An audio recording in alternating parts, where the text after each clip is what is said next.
ओम नमो भगवते वासुदेवाय।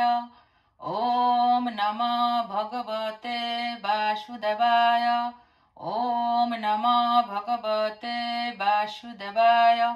श्रीमद् भागवत गीता যথাযথ ষষ্ঠ অধ্যায় ধ্যান যোগ শ্লোক 11-12।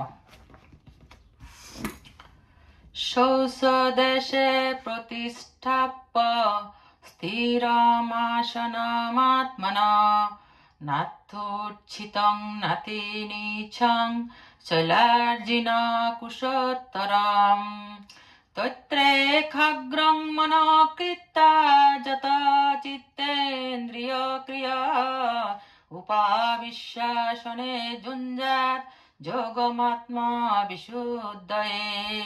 শৌচে পবিত্র দেশে স্থানে প্রতিষ্ঠাপ্য স্থাপন করে স্থিরম স্থির আসনম আসন আত্মন নিজের না অতি অতি উচ্ছিতম উচ্চ না অতি অতি নিচম নিচু চৈলাজ্জিন কুশোত্তরম কুশাসনের উপর মৃগচর্ম তার উপরে বস্ত্রাসন রেখে তত্র সে আসনে একাগ্র মনকে কৃত্যা করে যত চিত্ত মনকে সংযত করে ইন্দ্রিয় ক্রিয় কার্যকলাপ উপবেশন করে আসনে যুঞ্জাত অভ্যাস করবেন যোগ অভ্যাস আত্ম অন্তঃকরণ বিশুদ্ধয়ে শুদ্ধ করবার জন্য।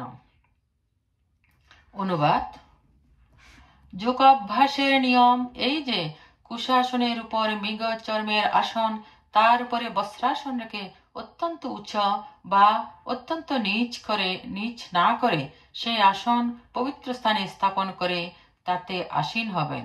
সেখানে উপবিষ্ট হয়ে চিত্ত ইন্দ্রিয় ও ক্রিয়াকে নিয়ন্ত্রিত করে চিত্ত শুদ্ধির জন্য মনকে একাগ্র করে যোগ অভ্যাস করবেন। তাৎপর্য: এখানে পবিত্র স্থান বলতে তীর্থস্থানকে বোঝানো হয়েছে।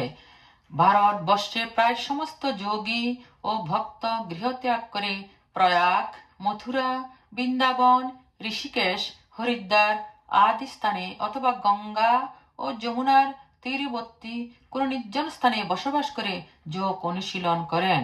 কিন্তু আধুনিক যুগের অধিকাংশ মানুষের পক্ষে এই ধরনের সাধনা করা সম্ভব নয়। আজকাল অনেক বড় বড় শহরে তথাকথিত যোগ অনুশীলনের স্কুল বা যৌগিক সংস্থা গড়ে উঠেছে। এই সমস্ত সংস্থাগুলো টাকা উপার্জনের একটি ভালো ব্যবসা হতে পারে, কিন্তু যথার্থ যোগ সাধনার জন্য এগুলো সম্পূর্ণ অনুপযুক্ত। উদ্বিগ্ন চিত্ত অসংযমী মানুষ কখনো ধ্যান করতে পারে না। তাই বৃহনারদীয় পুরাণে বলা হয়েছে যে বর্তমান কলিযুগে মানুষ যখন অল্পায়ু, পরমাত্ম সাধনে অপটু এবং সর্বদাই নানা রকম উপদ্রবের দ্বারা উৎকণ্ঠিত, তাদের ক্ষেত্রে পরমাত্ম সাধনের শ্রেষ্ঠ পন্থা হচ্ছে হরে কৃষ্ণ মহামন্ত্র কীর্তন করা।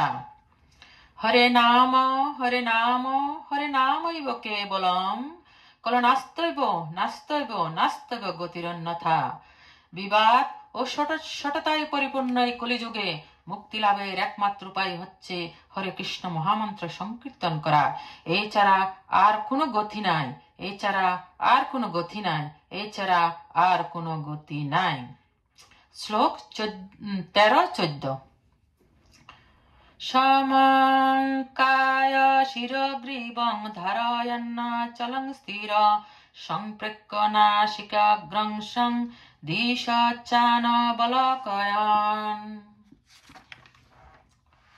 প্রশান্তাত্মা বিগত বিব্রহ্মচারী ব্রতে স্থিত মনঃসংযম্যমচ্চিন্ত যুক্তয়াসিত মৎপরম।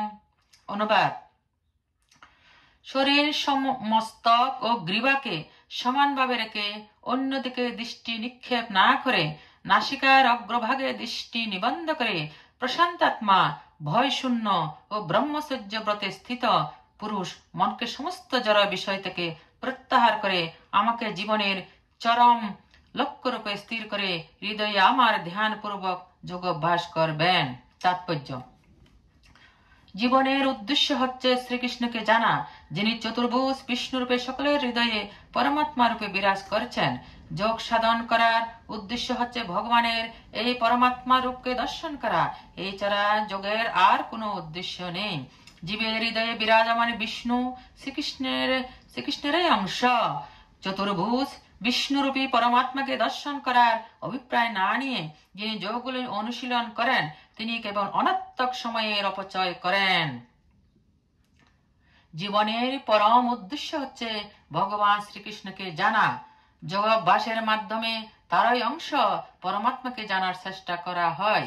জীবের হৃদয়ে বিরাজমান পরমাত্মা রূপী শ্রী বিষ্ণুকে উপলব্ধি করতে হলে পূর্ণ ব্রহ্মচর্য পালন করতে হয়। তাই যোগীকে গৃহত্যাগ করে নির্জনে একাকী পূর্বোক্ত বিধি অনুসারে ভগবানের ধ্যান করতে হয়। ঘরে অথবা বাইরে নিত্য মৈথুন পরায়ণ হয়ে তথাকথিত যোগ শিক্ষা কেন্দ্রে গিয়ে তথাকথিত যোগাভ্যাস করলে কখনোই যোগী হওয়া যায় না।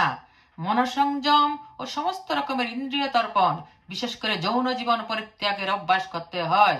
মহর্ষি যাজ্ঞবল্ক্য রচিত ব্রহ্মচর্য বধ সন্দর্ভে বলা হয়েছে, কর্মণা মনসা বাচা সর্বাবস্থাসু সর্বদা সর্বত্র মৈথুন ত্যাগ ব্রহ্মচর্যং প্রচক্ষতে। সব রকমের পরিস্থিতিতে সর্বদা সর্বত্র মন, বচন ও কর্মের দ্বারা পূর্ণরূপে মৈথুন পরিত্যাগ করাকে বলা হয় ব্রহ্মচর্য। মৈথুন পরায়ণ ব্যক্তি কখনোই যথার্থ যোগ সাধন করতে পারে না। তাই শৈশব থেকে ব্রহ্মচর্য পালন করার শিক্ষা দেওয়া হয়, কারণ তখন যৌন জীবন সম্বন্ধে তার কোনো ধারণাই থাকে না। বৈদিক সংস্কৃতি অনুসারে শিশুকে 5 বছর বয়সে গুরুকুলে প্রেরণ করা হয়। সেখানে গুরুদেব তাকে ব্রহ্মচর্যের দৃঢ় সংযম শিক্ষা দান করেন। এভাবে সুনিয়ন্ত্রিত না হলে ধ্যান, জ্ঞান অথবা ভক্তি আদি কোনো যোগের পথে অগ্রসর হওয়া যায় না। শাস্ত্রের বিধান অনুসারে বিবাহিত জীবন যাপন করে যে সুনিয়ন্ত্রিত ভাবে স্ত্রী সঙ্গ করে তাকে ব্রহ্মচারী বলে গণ্য করা হয়। এই ধরনের সমস্ত গৃহস্থকে ভক্ত সম্প্রদায় গ্রহণ করতে পারে, কিন্তু জ্ঞানী অথবা ধ্যানী সম্প্রদায় গৃহস্থ ব্রহ্মচারীকে গ্রহণ করে না। তাদের জন্য পূর্ণ ব্রহ্মচর্য পালন করা অবশ্য কর্তব্য। ভক্তি মার্গে গৃহস্থ ব্রহ্মচারীকে গ্রহণ করা হয়, কারণ এই যোগ এত বলবর্তী যে তার অভ্যাস করে ভগবানের সেবা করার ফলে স্ত্রী সঙ্গ করার সমস্ত বাসনা আপনা থেকে অন্তহিত হয়ে যায়। ভগবদ গীতায় বলা হয়েছে, বিষয়া বিনিবর্তন্তে নিরাহারস্য দেহিনা রসভজং রসহ পেশ্য পরং দিষ্টা নিবর্ততে। পরমাত্মা সাধনের পথে আর সকলকে জোর করে ইন্দ্রিয় সংযম করতে হলেও পরম তত্ত্বের সৌন্দর্য দর্শন করে তার প্রতি আকৃষ্ট হওয়ার ফলে ভক্তের অভ্যন্তরীণ বিষয়াসক্তি আপনা থেকেই নিবৃত্ত হয়ে যায়। ভক্ত ছাড়া আর কেউ এই অপাকৃত আনন্দের স্বাদ পায় না। বিগতভি পূর্ণরূপে কৃষ্ণ ভাবনামিত লাভ করে প্রশান্ত না হলে নির্ভীক হওয়া যায় না। বদ্ধ জীব স্বরূপ বিস্মিত হয়ে শ্রীকৃষ্ণকে ভুলে যাওয়ার ফলে সর্বদাই ভীত। ভাগবতে বলা হয়েছে, ভয়ং দ্বিতীয়া ভিনিবেশত সাদ্দিসাদ তস্য বিপর্যয় স্মৃতি। কৃষ্ণ ভাবনা মৃতই হচ্ছে ভয় থেকে মুক্ত হবার একমাত্র অবলম্বন। তাই কৃষ্ণ ভাবনাময় ভক্তই কেবল যথার্থভাবে যোগ অভ্যাস করতে পারেন। আর যেহেতু যোগ সাধন করার পরম লক্ষ্য হচ্ছে অন্তর্যামী শ্রীকৃষ্ণকে দর্শন করা, তাই নিঃসন্দেহে কৃষ্ণ ভাবনাময় ভক্তই হচ্ছেন শ্রেষ্ঠ যোগী। এখানে যে যোগের কথা বলা হয়েছে তাই আজকাল যে সমস্ত জনপ্রিয় তথাকথিত যোগ শিক্ষা কেন্দ্র গড়ে উঠেছে তা থেকে সম্পূর্ণ ভিন্ন। শ্লোক 15।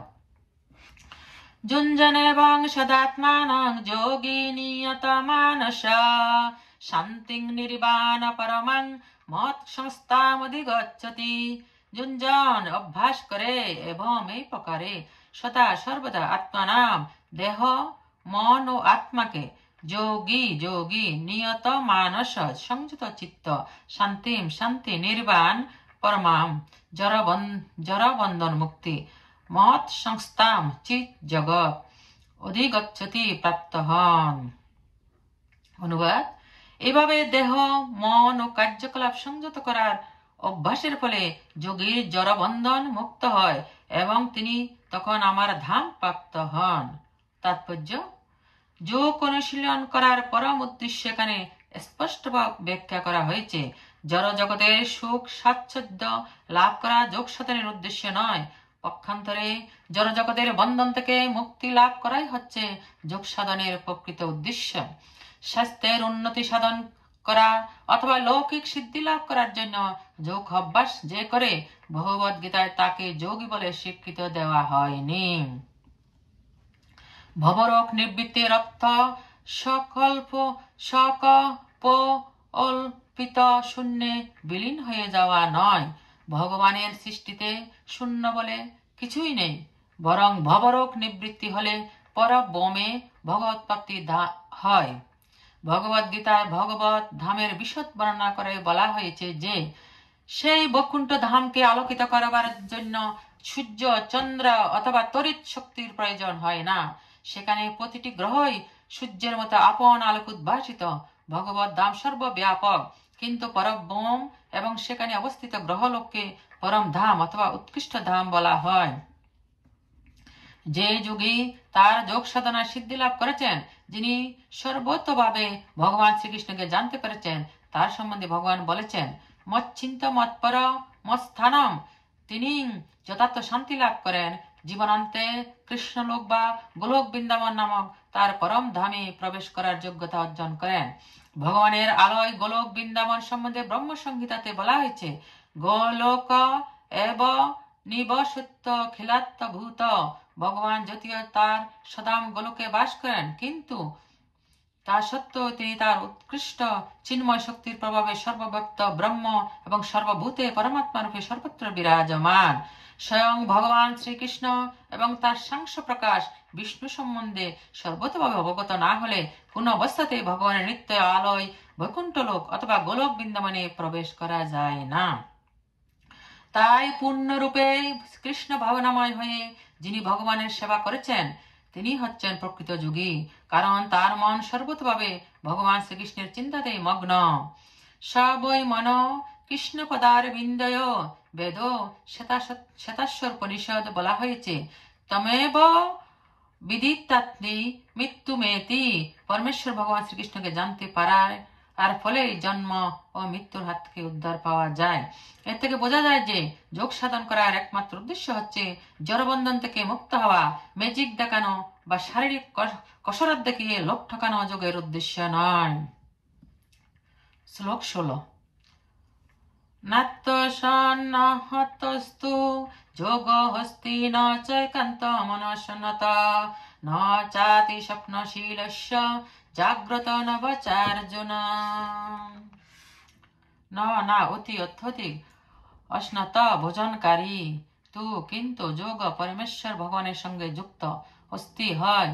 না চ ও একান্ত নিতান্ত অস্নাত নাহারীর। না চ ও অতি অত্যন্ত স্বপ্নশীলস্য নিদ্রাশীলে জাগ্রত জাগরণকারীর। না এব কখনো চ এব অর্জুন হে অর্জুন। অনুবাদ: অধিক ভোজনকারী, নিতান্ত নাহারী, অধিক নিদ্রাপ্রিয় ও নিদ্রাশূন্য ব্যক্তি যোগী হওয়া সম্ভব নয়। তাৎপর্য: এই শ্লোকে যোগীদের আহার ও নিদ্রা সংযত করার নির্দেশ দেওয়া হয়েছে। অতি ভোজীর অর্থ হচ্ছে যে যারা প্রাণ ধারণের অতিরিক্ত আহার করে। মানুষের জন্য ভগবান যথেষ্ট পরিমাণে খাদ্য, শস্য, ফলমূল, দুধ আদি দিয়েছেন, তাই পশু ভক্ষণ করা মানুষের কোনো মতেই উচিত নয়। ভগবদ গীতায় এই প্রকার সাদাসিধে খাদ্যকে সত্য গুণময় বলে বর্ণনা করা হয়েছে। মাংস তমগুণ সম্পন্ন মানুষের আহার, তাই যারা মাছ মাংস আহার করে, মদ্যপান করে, ধূমপান করে এবং ভগবান শ্রীকৃষ্ণকে নিবেদন না করে আহার করে, তারা আহার দোষের ফলস্বরূপ নিঃসন্দেহে পাপের ফল ভোগ করে। ভুঞ্জতে তগং পাপা যে পচ্ছন্তাত্মকারণাৎ। যে ভগবান শ্রীকৃষ্ণকে নিবেদন না করে কেবল নিজের ইন্দ্রিয় তৃপ্তির জন্য রন্ধন করে এবং আহার করে, সে পাপ ভক্ষণ করে। যে এভাবে পাপ আহার করে বা প্রয়োজনের অতিরিক্ত আহার করে সে কখনোই যোগ অনুশীলন করতে পারে না। ভগবান শ্রীকৃষ্ণকে নিবেদন করে তার প্রসাদ গ্রহণ করাই হচ্ছে সর্বশ্রেষ্ঠ পন্থা। কৃষ্ণ ভাবনাময় ভক্ত ভগবানকে উৎসর্গ না করে কখনোই কিছু গ্রহণ করেন না। তাই কৃষ্ণ ভাবনাময় ভক্তই কেবল যোগ সাধনে পূর্ণতা লাভ করতে পারেন। কিন্তু যে মন গড়া উপবাস প্রণালীর সৃষ্টি করে কৃত্রিম উপায়ে আহার বর্জন করে সে যথার্থ যোগ অনুশীলন করতে পারে না। কৃষ্ণ ভাবনাময় ভক্ত শাস্ত্রের বিধান অনুসারে উপবাস করেন। তিনি প্রয়োজনের অতিরিক্ত আহার করেন না, আবার উপবাসও করেন না। তাই তিনি যোগ অভ্যাস করার জন্য যথার্থই উপযুক্ত। যে প্রয়োজনের অতিরিক্ত আহার করে সে ঘুমন্ত অবস্থায় নানা রকম স্বপ্ন দেখে এবং তার ফলে সে প্রয়োজন অতিরিক্ত ঘুমায়। 6 ঘন্টার বেশি ঘুমানো কারোই পক্ষে উচিত নয়। 24 ঘন্টার মধ্যে যে 6 ঘন্টা আর বেশি ঘুমায় সে অবধারিতভাবে তমগুণের দ্বারা প্রভাবিত। যে মানুষ তমগুণের দ্বারা আচ্ছন্ন সে স্বভাবতই অলস এবং অত্যধিক নিদ্রাতুর। সেই মানুষ যোগ অনুশীলন করতে পারে না। শ্লোক 17। যুক্তাহার বিহারস্য যুক্ত ষষ্ঠস্য কর্মসু যুক্ত স্বপ্নাববোধস্য যোগ ভবতি দুঃখঃ। যুক্ত নিয়ন্ত্রিত আহার ভোজন বিহারস্য বিহার যুক্ত নিয়ন্ত্রিত ষষ্ঠস্য ষষ্ঠাবিশেষ কর্মসু কর্তব্য কর্ম অনুষ্ঠানে যুক্ত নিয়ন্ত্রিত স্বপ্নাববোধস্য নিদ্রিত ও জাগ্রত ব্যক্তির যোগাভ্যাস ভবতি হয় দুঃখঃ দুঃখ নাশক। অনুবাদ: যিনি পরিমিত আহার ও বিহার করেন, পরিমিত প্রয়াস করেন, যার নিদ্রা ও জাগরণ নিয়মিত, তিনি যোগ অভ্যাসের দ্বারা সমস্ত জড়জাগতিক দুঃখের নিবৃত্তি সাধন করতে পারেন। তাৎপর্য: আহার, নিদ্রা, ভয় ও মৈথুন এইগুলো হচ্ছে দেহের প্রবৃত্তি। যথাযথভাবে এদের সংযত না করা হলে এরা যোগের পথে প্রতিবন্ধক হয়ে দাঁড়ায়। ভগবানকে নিবেদিত প্রসাদ গ্রহণ করার মাধ্যমে আহারের প্রবৃত্তিকে সংযত করা যায়। ভগবদ গীতা অনুসারে ভগবান শ্রীকৃষ্ণকে অন্ন, শাক, সবজি, ফল, ফুল, দুধ আদি নিবেদন করা যায়। এভাবে কৃষ্ণ ভাবনাময় ভক্ত মানুষের অযোগ্য অর্থাৎ সত্যগুণের স্নেহভুক্ত নয় এমন খাদ্য বর্জন করার শিক্ষা লাভ করেন। কৃষ্ণ ভক্ত সর্বদাই তার কৃষ্ণ ভাবনাময় কর্তব্য পালন করতে তৎপর। তাই তিনি প্রয়োজনের অতিরিক্ত নিদ্রা উপভোগকে মস্ত বড় ক্ষতি বলে মনে করেন। অভ্যর্থ কালোত্তম কৃষ্ণ ভক্ত শ্রীকৃষ্ণের সেবা না করে একটি মুহূর্ত নষ্ট করতে চান না। তাই তিনি খুব অল্প সময় নিদ্রার জন্য ব্যয় করেন এবং বিষয়ে তার আদর্শ হচ্ছেন শিলরূপ গোস্বামী, যিনি সর্বদাই কৃষ্ণ ভাবনায় তন্ময় থেকে কেবলমাত্র 2 ঘন্টার জন্য নিদ্রা যেতেন। কখনো কখনো আবার তারও কম। নামাচার্য ঠাকুর হরিদাস 3 লক্ষ নাম জপ না করে মুহূর্তের জন্য ঘুমাতেন না এবং প্রসাদ পর্যন্ত গ্রহণ করতেন না। কৃষ্ণ সেবা ছাড়া কৃষ্ণ ভক্ত আর কোনো কর্মই করেন না। তাই তার প্রতিটি কর্মই সংযত এবং ইন্দ্রিয় তৃপ্তির কলুষ থেকে মুক্ত। কৃষ্ণ ভক্তের যেহেতু ইন্দ্রিয় তৃপ্তির বাসনা থাকে না, তাই তার জরাশোক বুকের অবকাশ নেই। যেহেতু তার কর্ম, বাক্য, নিদ্রা, জাগরণ সব রকমের দৈহিক কর্ম সুনিন্দ্রিয়ত, তাই তিনি কখনোই জড়জাগতিক ক্লেশ ভোগ করেন না। শ্লোক 18। যদা বিনিয়তং চিত্তম আত্মনো ভাবতিষ্ঠতে নিস্পৃহ সর্বকামেভ্যো যুক্ত ইত্যুচ্যতে তদা। যদা যখন বিনিয়তম বিশেষভাবে সংযত চিত্তম মন এবং তার কার্যকলাপ আত্মনি আত্মাদে এবং নিশ্চিতভাবে ও অবতিষ্ঠতে অবস্থান করে নিস্পৃহ স্পৃহাশূন্য সর্বপ্রকার কামেভ্য কামনা থেকে যুগযুক্ত ইতি এভাবে উচ্চতে বলা হয় তদা তখন। অনুবাদ: যোগী যখন অনুশীলনের দ্বারা চিত্তবৃত্তি নিরোধ করেন এবং সমস্ত জড় কামনা বাসনা থেকে মুক্ত হয়ে আত্মাতে অবস্থান করেন, তখন তিনি যোগযুক্ত হয়েছেন বলে বলা হয়। তাৎপর্য: সাধারণ মানুষের কার্যকলাপের সঙ্গে যোগীর কার্যকলাপের পার্থক্য হচ্ছে যে যোগী কোনো অবস্থাতে জড়জাগতিক কামনা বাসনা বিশেষ করে যৌন সঙ্গের দ্বারা প্রভাবিত হন না। যথার্থ যোগীর মনক্রিয়া এত সংযত যে তিনি কোনো রকম জাগতিক বাসনার দ্বারা উদ্বিগ্ন হন না। কৃষ্ণ ভাবনাময় ভগবত ভক্ত আপনা থেকে এই অতি উৎকৃষ্ট অবস্থা প্রাপ্ত হন। সেই সম্বন্ধে শ্রীমদ্ ভাগবতে বলা হয়েছে, স বৈমন কৃষ্ণ পদারবিন্দয় বচাংসি বৈকুণ্ঠ গুণানুবর্ণনে করো হরে মন্দির মার্জনাদিষু শ্রুতিং চকারাচ্যুহুত সৎকতোদয়ে মুকুন্দ লিঙ্গায় দর্শনে দৃশ তদ্বৃত্তগাত স্পর্শে হঙ্গ সঙ্গমম গ্রাণং চ তৎপাদ সরোজ সৌরভে শ্রীমত্তুলহস্য রসনং তৎপিতে পাদৌ হরে ক্ষেত্র পদানুসর্পণে শিরো ঋষিকেশ পদাভিবন্দনে কামং চ দাস্য চ তু কামকং ময়া যতথমশ্লোকো জনাশ্রয়ারতিং। মহারাজ অম্বরীশ প্রথমে তার মনকে ভগবান শ্রীকৃষ্ণের চরণারবিন্দের ধ্যানে মগ্ন করেছিলেন। তারপর ক্রমশ তিনি তার বাণী ভগবান শ্রীকৃষ্ণের অপ্রাকৃত লীলা বর্ণনায় নিয়োজিত করেছিলেন। তার হস্ত দ্বারা তিনি ভগবানের মন্দির মার্জনা করেছিলেন, তার শ্রবণেন্দ্রিয় দ্বারা ভগবানের লীলা শ্রবণ করেছিলেন, তার চক্ষু দ্বারা ভগবানের অপ্রাকৃত রূপ দর্শন করেছিলেন, তার ত্বক ইন্দ্রিয় দিয়ে তিনি ভগবত ভক্তের দেহ স্পর্শ করেছিলেন এবং তার ঘ্রাণ ইন্দ্রিয় দিয়ে তিনি ভগবানের শ্রীচরণ অর্পিত পদ্মফুলের ঘ্রাণ গ্রহণ করেছিলেন। তার জিহ্বা দিয়ে তিনি ভগবান শ্রীচরণে অর্পিত তুলসীর স্বাদ গ্রহণ করেছিলেন। তার পদযুগল দ্বারা তিনি বিভিন্ন তীর্থস্থানে এবং ভগবানের মন্দিরে গমন করেছিলেন। তার মস্তক দিয়ে তিনি ভগবানকে প্রণতি নিবেদন করেছিলেন এবং তার সমস্ত কামনাকে তিনি ভগবানের সেবায় নিয়োজিত করেছিলেন। এই সমস্ত অপ্রাকৃত কর্মগুলি শুদ্ধ ভক্তেরই যোগ্য। নির্বিশেষবাদীদের পক্ষে অপ্রাকৃত অবস্থার কথা অনুমান করা অসম্ভব হতে পারে, কিন্তু কৃষ্ণ ভাবনাময় ভক্তের পক্ষে তা অত্যন্ত সুগম এবং ব্যবহারিক, যা মহারাজ অম্বরীশের কার্যকলাপের বর্ণনা থেকে স্পষ্ট বুঝতে পারা যায়। অনবরত স্মরণের দ্বারা মন যতক্ষণ না ভগবান শ্রীকৃষ্ণের চরণে একাগ্র হচ্ছে ততক্ষণ পর্যন্ত অপ্রাকৃত ভগবত সেবায় এরকম তৎপরতা সম্ভব নয়।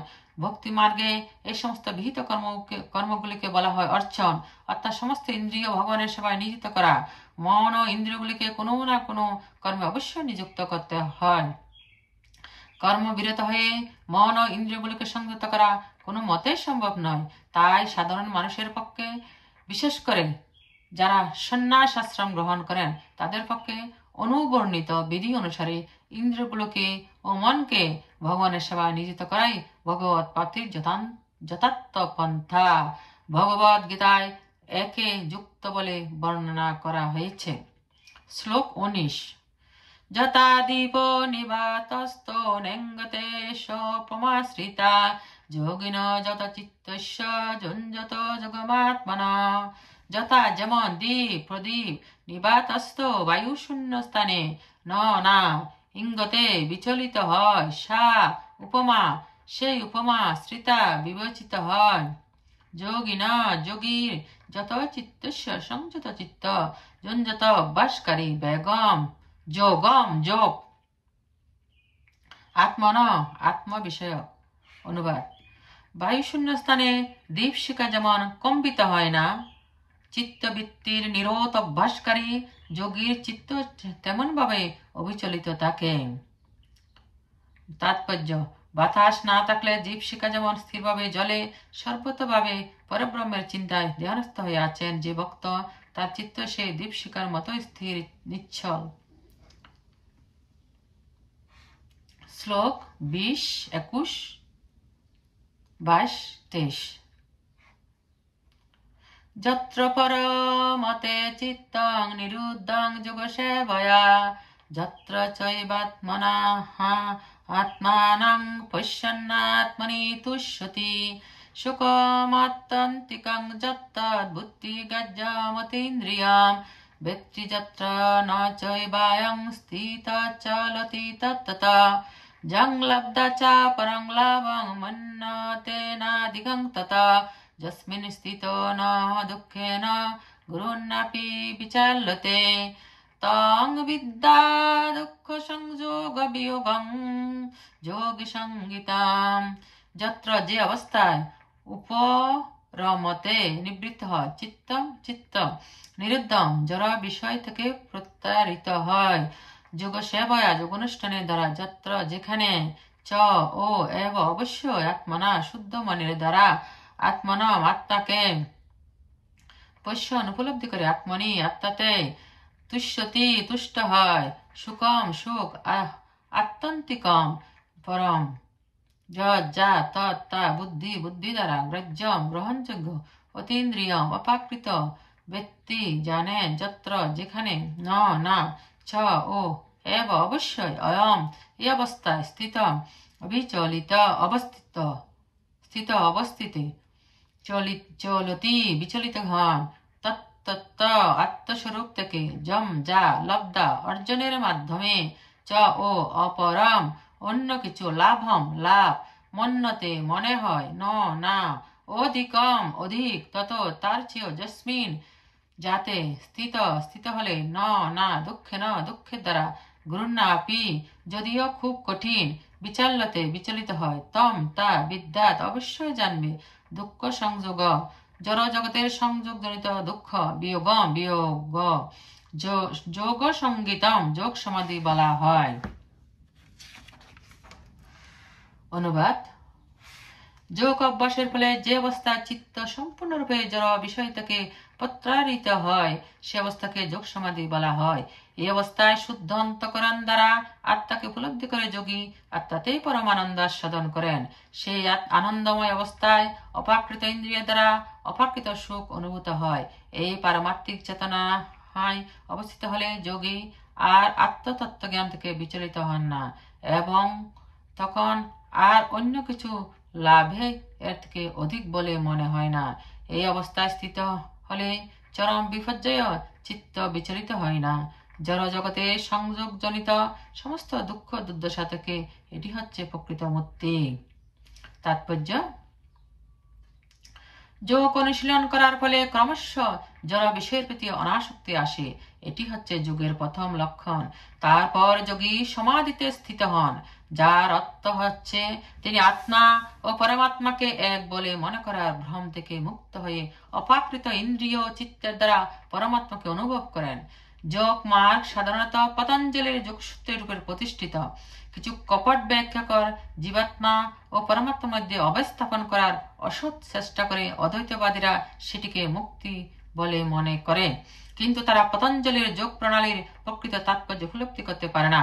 পতঞ্জলির যোগ পদ্ধতিতে অপাকৃত আনন্দের উপলব্ধি কথা স্বীকার করা হয়েছে, কিন্তু অদ্বৈতবাদীরা তা স্বীকার করে না, কারণ তাহলে তাদের অদ্বৈত মতবাদ সম্পূর্ণভাবে ভ্রান্ত বলে পরিগণিত হবে। জ্ঞান ও জ্ঞাতার দ্বৈতবাদকে অদ্বৈতবাদীরা স্বীকার করে না, কিন্তু এই শ্লোকটিতে অপাকৃত ইন্দ্রিয় দ্বারা অপাকৃত আনন্দ অনুভূতির কথা স্বীকার করা হয়েছে এবং এই কথার স্বীকৃতি দিয়ে গেছেন স্বয়ং পতঞ্জলি মুনি, যিনি হলেন যোগের প্রসিদ্ধ ভাষ্যকার। এই মহামুনি তার যোগসূত্রে বলে গেছেন, পুরুষার্থ শূন্যানাং গুণানাং প্রতিপর্শব কৈবল্যং স্বরূপ প্রতিষ্ঠা বা চিতি শক্তিরীতি। এই চিতি শক্তি অথবা অন্তরঙ্গা শক্তি হচ্ছে অপাকৃত। পুরুষার্থ বলতে বোঝায় ধর্ম, অর্থ, কাম এবং পরিশেষে ব্রহ্মের সঙ্গে এক হয়ে যাওয়ার প্রচেষ্টা। ব্রহ্মের সঙ্গে একীভূত হওয়াকে অদ্বৈতবাদীরা বলেন কৈবল্য। কিন্তু পতঞ্জলি বলেছেন যে এই কৈবল্য হচ্ছে সেই দিব্য অন্তরঙ্গা শক্তি যার দ্বারা জীব তার স্বরূপ উপলব্ধি করতে পারে। শ্রী চৈতন্য মহাপ্রভু তার শিক্ষাষ্টমকে এই অবস্থাকে বলেছেন চেত দর্পণ মার্জনম অথবা চিত্তরূপ দর্পণকে মার্জন করো। চিত্তের এই শুদ্ধি হচ্ছে যথার্থ মুক্তি অথবা ভব মহাদাবাগ্নি নির্বাপনম। এই প্রারম্ভিক নির্বাণ মতো এই সিদ্ধান্তের অনুরূপ শ্রীমৎ ভাগবতে কে বলা হয়েছে স্বরূপেণ ব্যবস্থিতি। শ্রীমৎ ভগবত গীতা শ্লোকেও সেই একই কথা বলা হয়েছে। নির্বাণের পরে অর্থাৎ জড় স্থিতির সমাপ্তি হলে কৃষ্ণ ভবনামিত নামক ভগবত সেবার চিন্ময় কার্যকলাপ শুরু হয়। শ্রীমৎ ভাগবতে বলা হয়েছে স্বরূপেণ ব্যবস্থিতি, এটি হচ্ছে জীবাত্মার যথার্থ স্বরূপ। এই স্বরূপ যখন বিষয় শক্তির দ্বারা আবৃত থাকে তখন জীবাত্মা মায়াগ্রস্ত হয়। এই বিষয় শক্তি বা ভবরূপ থেকে মুক্ত হওয়ার অর্থ এই নয় যে তখন আদি নিত্য স্বরূপের বিনাশ হয়, পতঞ্জলি মুনি এই সত্যের সমর্থন করে বলেছেন, কৈবলং স্বরূপ প্রতিষ্ঠা বা চিতি শক্তি রীতি। এই চিতি শক্তি বা অপাকৃত আনন্দ হচ্ছে যথার্থ জীবন। বেদান্ত সূত্র সে কথা স্বীকৃতি দিয়ে বলা হয়েছে, আনন্দময় হ বাসাত। এই স্বাভাবিক অপাকৃত আনন্দই হচ্ছে যোগের চরম লক্ষ্য এবং ভক্তিযোগ সাধন করার মাধ্যমে অনায়াসে আনন্দ লাভ করা যায়। সপ্তম অধ্যায়ে ভক্তিযোগ বিশদভাবে বর্ণনা করা হবে।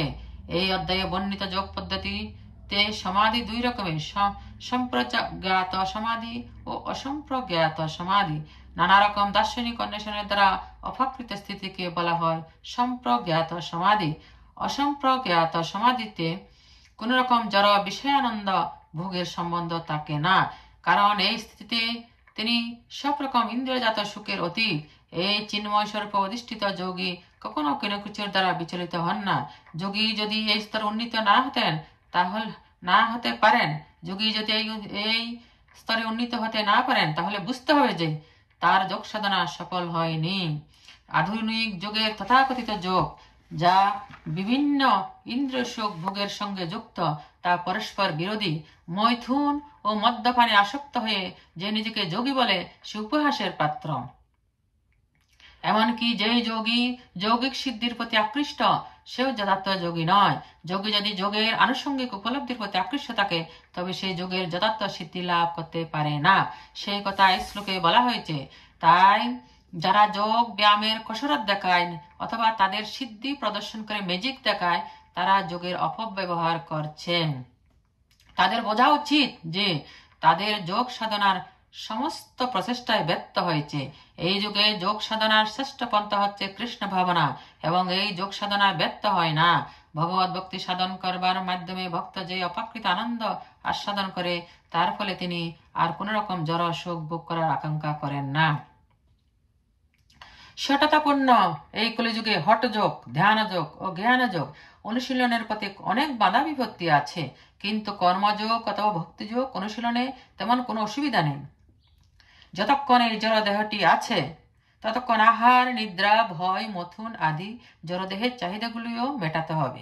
কিন্তু শুদ্ধ ভক্তিযোগ বা কৃষ্ণ ভাবনা অনুশীলন করার মাধ্যমে যখন এই আবশ্যকতাগুলো মেটান হয় তখন ভক্তের ইন্দ্রিয়গুলি উত্তেজিত হয় না, বরং ভক্ত তার জীবন ধারণের জন্য যতটুকু নিতান্ত প্রয়োজন ঠিক ততটুকুই গ্রহণ করে যথাসম্ভব লাভ উঠাবার চেষ্টা করেন এবং কৃষ্ণ ভাবনামৃতের অপাকৃত আনন্দ আস্বাদন করেন। তিনি দুর্ঘটনা, রোগ, অভাব, এমনকি অতি নিকট আত্মীয়ের মৃত্যু আদি প্রাসঙ্গিক ঘটনাতেও নির্বিকার থাকেন, কিন্তু কৃষ্ণ ভাবনাময় ভগবত ভক্তি সাধনের ব্যাপারে তিনি সম্পূর্ণ সজাগ। কোন দুর্ঘটনায় তাকে কর্তব্যচ্যুত করতে পারে না। ভগবত গীতাতে বলা হয়েছে, আগামা পাইন হন্নিস্তাস্তাৎ স্থিতি কস্য ভারত। তিনি এই সমস্ত প্রাসঙ্গিক ঘটনাগুলোকে সহ্য করেন, কারণ তিনি ভালো মতে জানেন যে এগুলো অনিত্য, এগুলো আসবে ও যাবে। তাই তার কর্তব্য কর্ম কখনো এদের দ্বারা প্রভাবিত হয় না। এভাবেই তিনি যোগের পরম সিদ্ধি লাভ করেন। কৃষ্ণ।